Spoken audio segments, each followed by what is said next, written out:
আজি পুৱাৰ ভাগত সংঘটিত হোৱা ভূমিকম্পৰ ফলত বটদ্ৰৱাৰ বিভিন্ন অঞ্চল ক্ষতিগ্ৰস্ত হয়। সমগ্ৰ ৰাজ্যৰ লগতে জগতগুৰু শ্ৰীমন্ত শংকৰদেৱৰ জন্মস্থান শ্ৰী শ্ৰী বটদ্ৰৱা থানৰ ঐতিহাসিক পদশিলাগৃহ আৰু গুৰুজনে নিজে প্ৰতিষ্ঠা কৰা কীৰ্তনঘৰৰ মণিকূটৰ ভিতৰৰ অংশত ব্যাপক ক্ষতিসাধন হোৱা পৰিলক্ষিত হৈছে।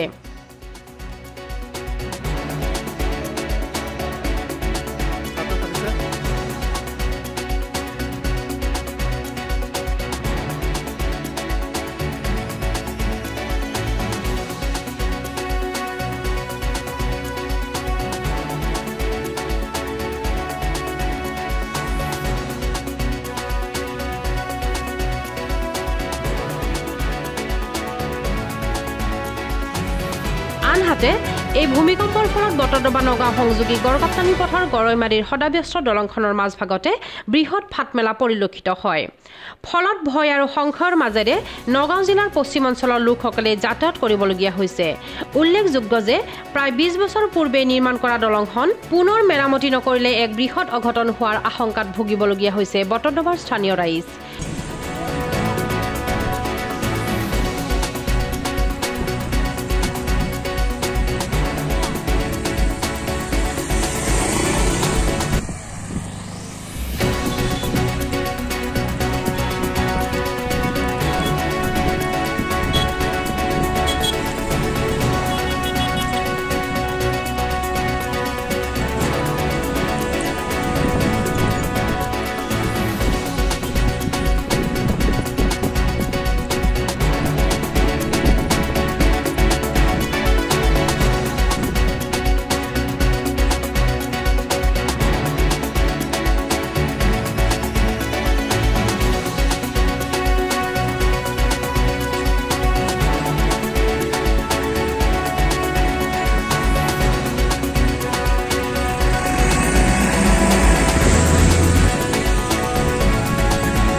বটদ্ৰৱাৰ পৰা সোৱাইব আহমেদৰ ৰিপৰ্ট, নেক্সট নিউজ, গুৱাহাটী।